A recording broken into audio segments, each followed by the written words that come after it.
ভারতের উত্তর পূর্বাঞ্চলীয় রাজ্য মণিপুরে থামছেই না সংঘাতের আগুন।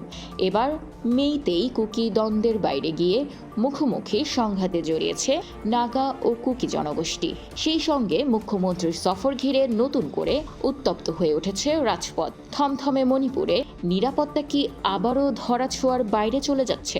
গত 18 এপ্রিল 2 নাগা বেসামরিক ব্যক্তির ওপর হামলার জেরে সেনাপতি জেলা থেকে আগুনের সূত্রপাত। সন্দেহভাজন কুকি বিদ্রোহীদের এই হামলার প্রতিবাদে নাগা কাউন্সিল বনধের ডাক দিলে পরিস্থিতি নিয়ন্ত্রণের বাইরে চলে যায়। টিখুল্লেন গ্রামে দুই পক্ষের মধ্যে শুরু হয় সরাসরি গুলি বিনিময়।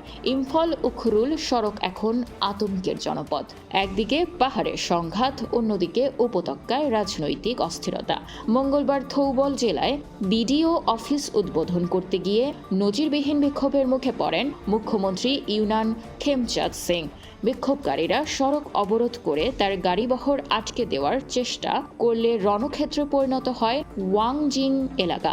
পরিস্থিতি নিয়ন্ত্রণে টিয়ার গ্যাস ও ফাঁকা গুলি ছুটতে বাধ্য হয় নিরাপত্তা বাহিনী। এদিকে কারফিউ অমান্য করে গত সোমবার রাতে ইম্ফল পশ্চিমে দেখা গেছে নারীদের বিশাল মশাল মিছিল। প্রায় 7 কিলোমিটার দীর্ঘ এই মিছিল থেকে সরকারের ব্যর্থতার বিরুদ্ধে স্লোগান দেওয়া হয়। নিরাপত্তা বাহিনীর সঙ্গে মিছিলকারীদের সংঘর্ষে পরিস্থিতি আরও নাজুক হয়ে পড়েছে। কুকি, নাগা ও মেইতেই এই 3 সম্প্রদায়ের ত্রিমুখী উত্তেজনায় মণিপুর এখন এক বিস্ফোরক পরিস্থিতির মুখোমুখি। প্রশাসনিক সেবা পৌঁছানোর চেষ্টা চললেও আস্থার সংকট মেটাতে ব্যর্থ হচ্ছে প্রশাসন। দীর্ঘমেয়াদী শান্তি কি তবে মণিপুরের জন্য অধরাই থেকে যাবে?